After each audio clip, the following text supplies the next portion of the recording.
ಇವತ್ತು ನಾವು ಹಿಂದಿ ಸಾಹಿತ್ಯದ ನನಗೆ ಹಿಂದಿ ಭಾಷೆಯ ತೃತೀಯ ಭಾಷಾ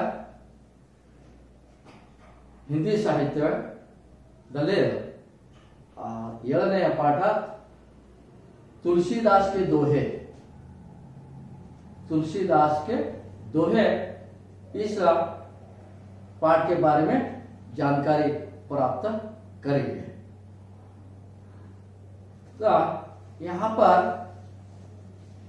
तुलसीदास हिंदी साहित्य के भक्ति काल के राम भक्ति शाखा के कवि माने जाते हैं।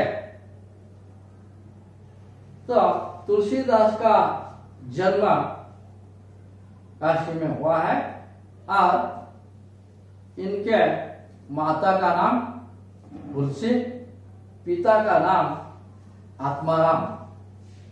तो इनका बचपन का नाम बोलाराम, क्योंकि ऐसे कहा जाता है कि जब तुलसीदास का जन्म हुआ था तो उस समय उनका पहला उच्चारण था राम, तो इसलिए उनको बचपन का नाम राम बोला कहते हैं। तो इन्होंने कई सारे अपने किताबें लिखे हुए हैं, तो उनमें प्रसिद्ध ऐसा उनकी किताब है रामचरितमानस, गीतावली, कवितावली, दोहावली और विनय पत्रिका। तो यह तुलसीदास के बारे में जानकारी हम इतने प्राप्त कर सकते हैं उनका परिचय के रूप में। तो यहाँ पर तुलसीदास ने इस पाठ में यानी कि राम का गुणगान गाया है, यानी कि राम भक्ति के शाखा के होने के नाते उन्होंने यहाँ पर किस प्रकार हमें समझा है तो उनके बारे में हमें जानकारी प्राप्त करेंगे शुरू। तो कहते हैं मुखिया मुख सो चाहिए खान पान को एक, पाले पोसे सकल अंग तुलसी सहित विवेक। यानी कि यहाँ पर तुलसीदास कहते हैं मुखिया को इस प्रकार होना चाहिए जिस प्रकार के मुख अकेला खाने का काम कर सकता है या खाने का काम कर रहा है, तो उसके वजह से हमारे पूरे शरीर के जितने भी भाग है उसका विकास होता है।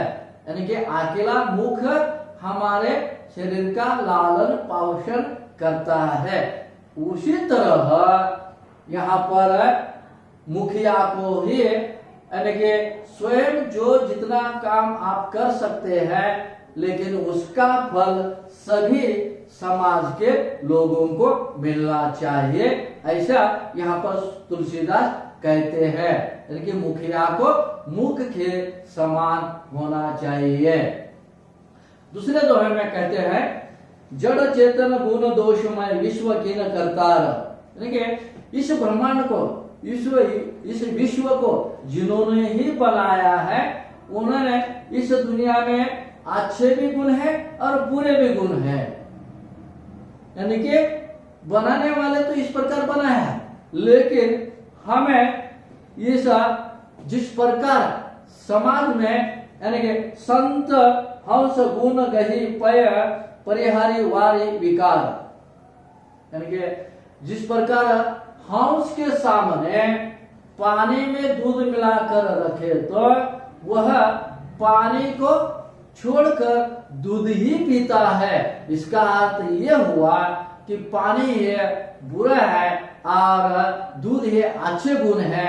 इसलिए हंस के तरह हमें संत को भी ऐसे यानी कि समाज में रहने वाले संत लोग भी हंस की तरह व्यवहार करते हैं। जैसे कि समाज में अच्छे गुण ही अपनाता है और बुरे गुण को छोड़कर कौन कार्य करने के हंस की तरह संत के गुण भी होना चाहिए। ऐसे यहाँ पर यानी कि हंस और यहाँ पर संत की तुलना की गई है। इसी प्रकार यहाँ पर दो तीसरे यानी कि दया धर्म का मूल है, पाप मूल का अभिमान। यहाँ पर तुलसीदास कहते हैं अपने तीसरे दोहे में कि यहाँ पर जितने भी जो भी इस दुनिया में धर्म है उसका मूल तत्व यानी क्या है, दया। जिस धर्म में दया नहीं है यानी कि अभिमान, जिसके जो व्यक्ति अभिमान रखता है अपने पास, वह पाप के समान है। तुलसी दया न छांडिए ज लग घट में प्राण। घट यानी कि शरीर, घट यानी कि शरीर, घट यानी कि शरीर। तो यहाँ पर कवि कहते हैं, तुलसीदास कहते हैं कि जब तक आपने शरीर में प्राण है तब तक हमें यहाँ पर दया नहीं छोड़नी चाहिए। ठीक है, तुलसीदास दोहराते हैं व्यक्ति के जितने जिंदा यानी कि यहाँ पर शरीर में घट यानी कि शरीर में जब तक प्राण है तब तक हमें दया को नहीं छोड़ना चाहिए, कि दया को अपनाना चाहिए और अभिमान को छोड़ना चाहिए। तुलसी साथी विपत्ति के विद्या विनय विवेक। विद्या यानी कि शिक्षित, विद्या शिक्षित,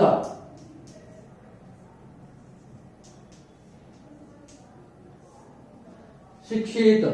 तो तुलसी साथी विपत्ति के विद्या विनय विवेक हमें मनुष्य के जीवन में जीते समय जितनी भी विपत्ति में समस्या है, ये विपत्ति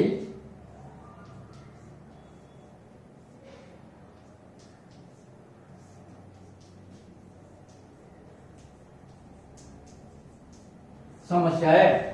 तो इस प्रकार कि हमारे जीवन में हम जीते समय जितनी भी समस्या आती है तो उस समस्या से पार होने के लिए हमें कौन मदद करते हैं, कौन हमारे साथी बनकर आते हैं? तो विनय विद्या विवेक जिस व्यक्ति के पास है वह अपने समस्या से पार कर सकता है या निकल सकता है, ऐसे तुलसीदास कहते हैं।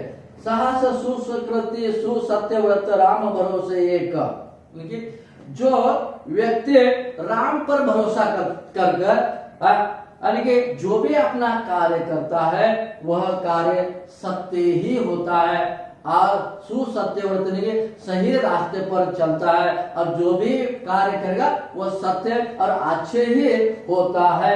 और उसके साथ साथ राम पर जो व्यक्ति भरोसा रख कर कार्य करता है और वह कैसा व्यक्ति होता है? साहसी, धैर्यवान ऐसा व्यक्ति होता है, ऐसे तुलसीदास अपने दोहे के माध्यम से कहते हैं।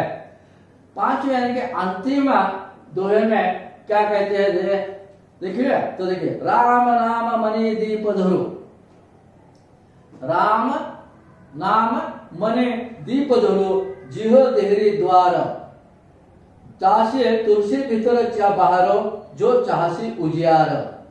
तो यहाँ पर तुलसीदास कहते हैं कि जो व्यक्ति राम नाम का जपन करता है, जिस प्रकार हम दिया देहरी पर रखते हैं, लेकिन देहरी पर रखने के बाद उसका प्रकाश जो है भीतर और बाहर दोनों जगह पर प्रकाशमय करता है।